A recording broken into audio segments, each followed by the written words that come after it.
G'day folks. Last week, or the week before, I can't remember, I spoke about choices. Because choices aren't as easy to make as what people think. Firstly, there's the conditioning that you get as a kid, growing up within the family, within the culture. And that's where you get your knowledge about the world from. That's where a lot of your values come from. And secondly, choices are often limited. Last time I spoke that choices in a capitalist society are limited by financial reasons.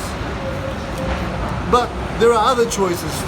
Today I want to speak about the choices that our people in Macedonia made in the 20th century. Because a lot of people are trying to rewrite history now and are blaming those people for not making the right choices.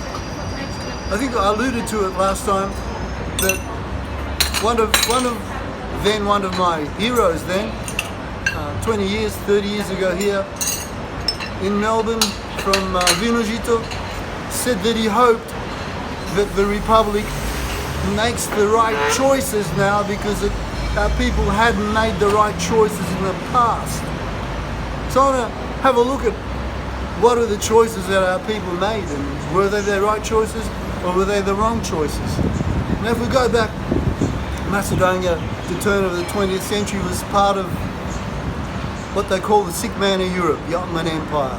A crumbling, dysfunctional empire was about to be destroyed, and it was at the end of the First World War. By the end of the First World War, it no longer existed. So when our people, the Vimaro, decided to have a revolution, they had a choice not to have a revolution, I guess. But if they hadn't have had that revolution, what would have happened? We'll never know what would have happened. But the choice that they made was interesting. They chose to create what they call the socialist state, not a kingdom. And that's one thing that we can actually hold them to account for. If you want, you can say, well, maybe that's the reason why they didn't get any help from the great powers of the time, from England, France, Germany, Austria, in their struggle against the Ottomans. Because when they had that revolution, folks, and all those people who chose to be revolutionaries, they chose freedom or death. They knew that some of them would die, yet they were hardcore patriots, that they were willing to die for our country. Not many people these days are willing to do that, but those people were. But why did they choose socialism? Folks, every time you talk about politics, you've got to look at the historical context. Who were the powers of the time? Well, I just mentioned the great powers of Europe, England, France, Germany, Austria. They had already chosen their sides in the Balkans. They were all the pro-Greek, pro-Serb, pro-Bulgar, pro-Albanian. Those countries have also given kings to Greece. Greece was given a king, a German king or Danish king later. The Bulgarian king, he was from the same family as the British royal family. So our Vimaro did not have a choice to make. They could not go to any of the big powers and say, support us and you can become our king. Because the great powers at that time already had their interests in the Balkans. And when the Balkan Wars came through, we were divided. We had no choice. But the choice that we did have was to flee, because the ethnic cleansing and the brutality towards our people during the Balkan Wars is still not recognized by the majority of the world. So our people then had the choice to stay or to flee. But unfortunately, where could they flee? Most of them chose to flee to Bulgaria at the time. And even in the Bulgaria, they went from one oppression to another oppression. So before the First World War, we had absolutely no choice at all. We were a colony. We had to fight. Were we wrong to fight? Were we wrong to want a socialist republic rather than a kingdom? You make up your mind. But every time you go and see Gutsa Dilchev up there, don't tell me that Gutsa Dilchev was a royalist. Study and find out who he was, because you can't change Gutsa Dilchev to suit your current political perspective. Now, after the First World War, at the Conference of Versailles, we sent a representation. So we had the choice to represent ourselves. We did, but we weren't listened to. So we had no choice. We ended up being part of Serbia, Bulgaria, and Greece. And what choice did we have in there?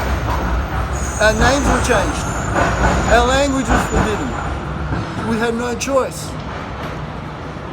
When the Second World War came along, and then there was a choice. And the choice was between supporting the Bulgarian occupation or being against the Bulgarian occupation. Now, who was against the Bulgarian occupation, folks? The people against the Bulgarian occupation were led by communists. It's just simple. You can hate communism, but don't look back and hate the people who were communists who fought for our freedoms in the Second World War. Now, in Ege was a special case because the war had finished, the Second World War had finished. And the British, Churchill, resurrects the fascists, the collaborators with the Nazis, and installs them in power. So what choice did our people in Ege have but to fight against the fascists? And who led them? Folks, they call themselves communists. You can look back and say they weren't communists, but I'm sick and fucking tired of people looking back and looking through their prejudices. Your own prejudices about communism is you're trying to change the history of our struggle. Now be fair. And we come to the Republic. When the Republic, when Yugoslavia is destroyed and the Republic chooses its independence, it also had no choice. The only choice it had was to go with the West. So at last we become part of the West, folks. And what has been the reality of our existence as a pro-Western country? Well, first, we've sent soldiers to all the imperialist wars. We've been a really good little Western puppet. And what have we received from it? I'll tell you what we received. We got the Ohrid Agreement. We got refugees from Kosovo. We had no choice. We had to accept them. And what happened now? Now, who has written the Prespa Agreement and why? It's not the communists who have written the Prespa Agreement or the Ohrid Agreement. It's not the communists who are talking about giving up our history to the Bulgarians. It's us, our people who are pro-West. Everything that we Westerners have ever wanted has come to pass, and our heaven has turned into a nightmare. So I just want you to keep that in mind. Next time you talk about choices, what are the real choices? Don't think that you, looking back on the past, can criticize our people for making the choices that they made, because they had no other choice. The choice was anti-fascism, and there were only one group of people who were anti-fascists in the Balkans. That were the socialists and the communists, the partisans. Now, if you're anti-communist, that's cool, I understand. But you can't criticize the people of our past, our heroes who were pro-communist. Because if it wasn't for them, folks, if we were still part of capitalist Serbia and capitalist Greece, we'd all be like we are in Greece now. Without our names, without our language, without our identity. Thanks very much. Thank you.